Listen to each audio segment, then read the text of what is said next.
You cannot simultaneously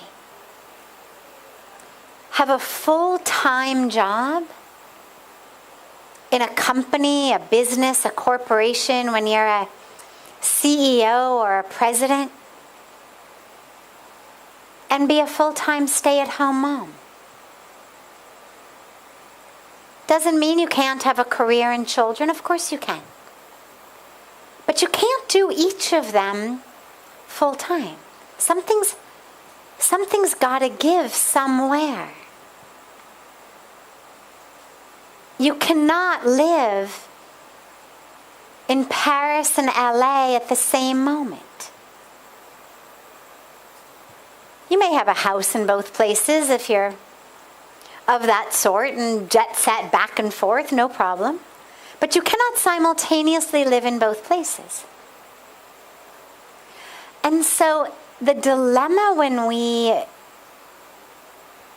make choices about our life is too many of us have been really indoctrinated to believe that there should be able to be this buffet. I should be able to have this, but it should come with all the benefits of that.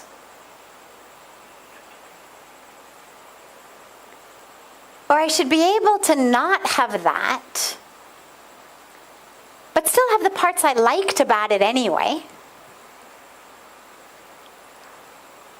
Well, it's not how life works.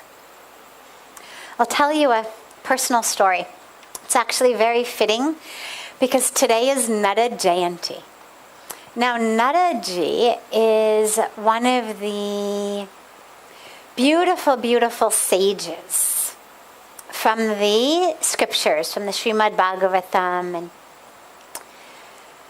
and a beautiful, holy, divine, wandering sage, a Muni.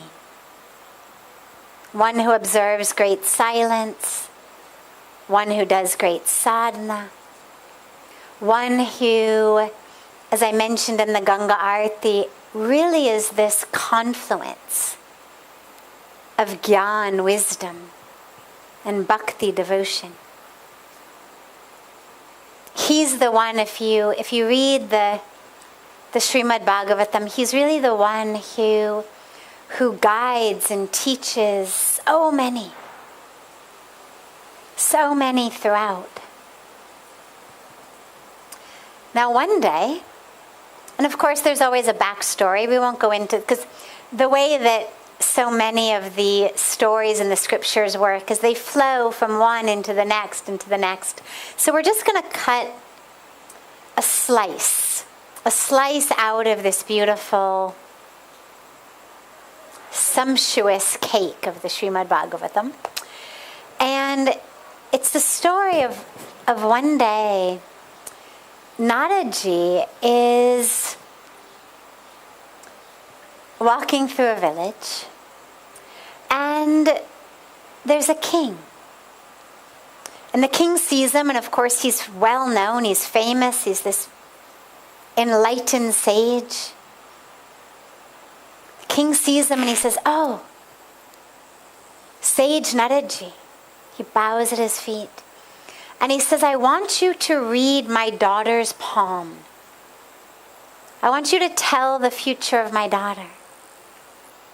So Naradji says, "Sure." The king shows Naradji his daughter. Naradji holds the daughter's hand. And not only in her hand, but in her face, in her eyes, in her being, he basically falls in love. Now Naradji is a celibate, a renunciant. And here he has, he's fallen in love with this princess nonetheless. And he says to the king, "Your daughter will have a very successful, beautiful, long life." And the king, "Thank you." And he mentions to Naradji that his daughter's swamvar. Now, a swamvar was back in the old days when girls, princesses, got to choose their groom like an auction house, basically. All of the eligible young men would come forward, and the princess would wander through and choose her prince. So Naradji was very excited to hear this was happening, and immediately he rushes to Lord Vishnu. And he tells Lord Vishnu, I need you to give me the face, because Naradji was not the most handsome being on earth. We all have different beautiful qualities we've been given, and he had amazing qualities of wisdom, of devotion, but not quite the looks to snatch a princess, a gorgeous princess nonetheless. So Naradji says to Vishnu, I need you to give me the face of Hari. Hari is one of the names of Lord Vishnu. Lord Vishnu says, done.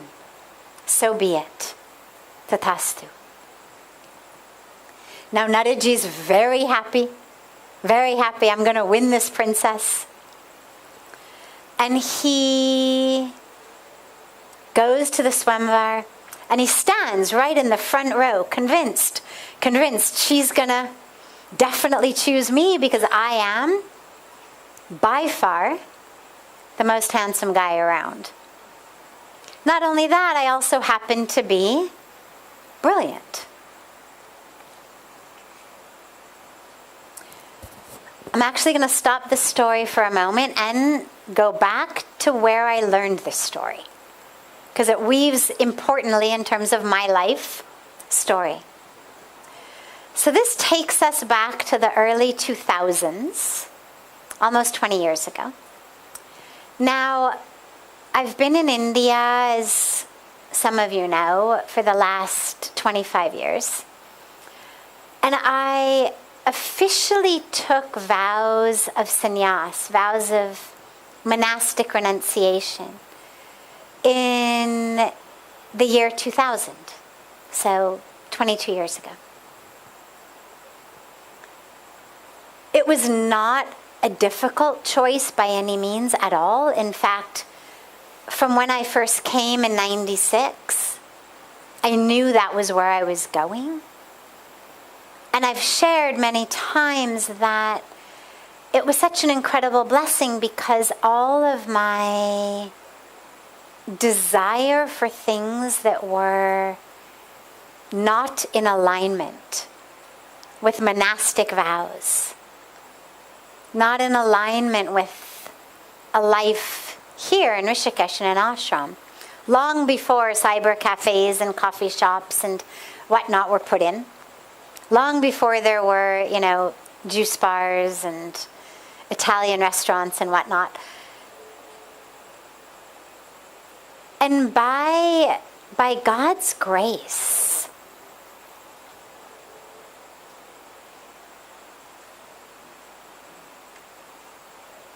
the desire for those things was just scooped out of me. I always say it was like God had a vacuum cleaner and literally came in and vacuumed it out of me. So taking those vows of celibacy, of simplicity, of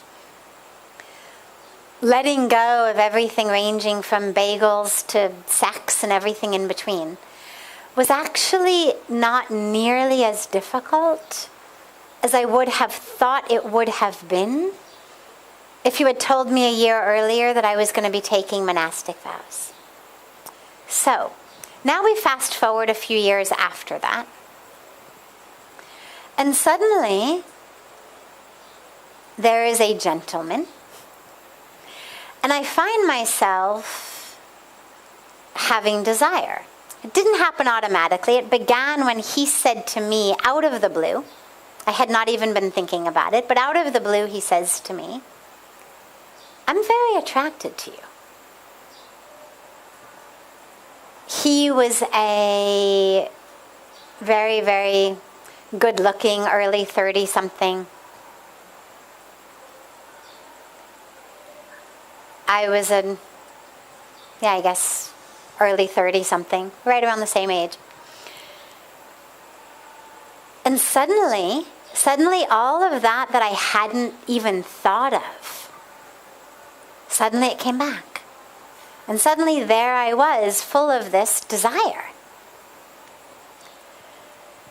And I finally went to my guru, to Puja Swamiji, because I didn't know what to do with it.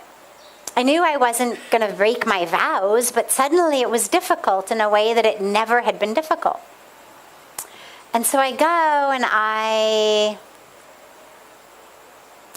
finally bring myself to not quite tell him, but luckily he understood when I told him the name of the person I needed to talk to him about, that I had a serious problem.